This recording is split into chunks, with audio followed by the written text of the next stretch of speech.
The New South Wales Independent Commission Against Corruption, or ICAC, exists to prevent and investigate corrupt conduct. This short video explains some common myths and misconceptions about the ICAC. Myth: the ICAC finds people guilty of corrupt conduct. The ICAC is not a court, and it cannot make a finding that a person is guilty of a crime. The ICAC can conclude that a person has engaged in corrupt conduct, which is an investigative finding, not a finding of criminality. Myth: the ICAC can sentence people found corrupt to prison. No, the ICAC is not a court. However, the ICAC can seek the advice of the Director of Public Prosecutions in relation to the prosecution of a person for a criminal offence, or recommend that an agency consider taking disciplinary action against a public official. If the DPP advises that prosecution for a criminal offence can proceed, the DPP is responsible for that prosecution through the courts. Myth: the ICAC is unaccountable. While the ICAC is independent of the government of the day, it is accountable to a Parliamentary Oversight Committee, which monitors the performance of the ICAC's functions. The ICAC is also accountable to an external independent inspector. The inspector may audit the ICAC's operations to monitor compliance with the law, deal with complaints against the ICAC or its officers, deal with maladministration, and assess the effectiveness and appropriateness of the ICAC's procedures.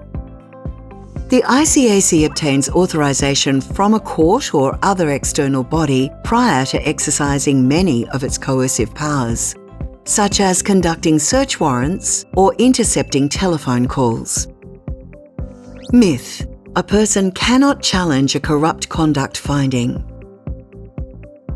Anyone whose conduct is investigated by the ICAC is entitled to legal representation and can respond to the evidence against them and any proposed findings. Like every other public organisation, if the ICAC makes a legal or procedural error, it is subject to the oversight of the Supreme Court of New South Wales. However, the Supreme Court will not rehear or re-investigate an ICAC matter. In addition, the inspector has broad powers to deal with complaints about the ICAC, including that it has taken action that may be contrary to law. Myth: the ICAC's only function is to investigate. Investigating allegations of corruption is only one aspect of the ICAC's work.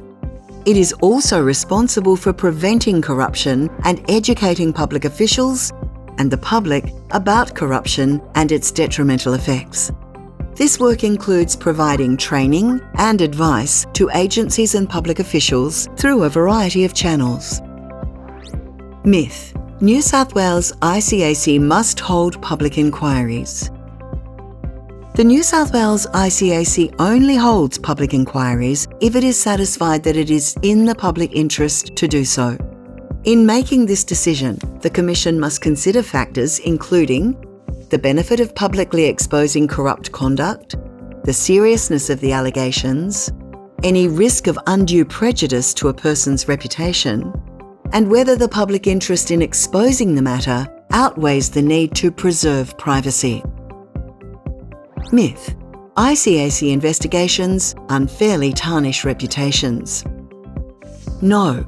A primary purpose of an ICAC investigation is to investigate and expose any corruption if it is in the public interest to do so. The ICAC only makes findings of corrupt conduct in a public report. It can only do so if satisfied that the conduct is serious corrupt conduct. Before making any such finding, the ICAC carefully assesses submissions made by individuals under investigation. Inevitably, a finding of corrupt conduct has an impact on the reputation of persons found to be corrupt, but this is not the ICAC's objective.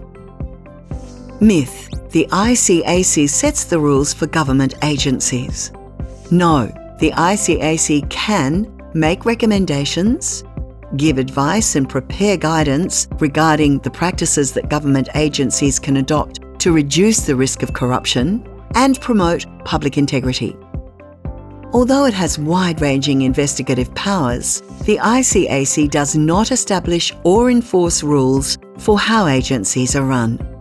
For more information, visit www.icac.nsw.gov.au.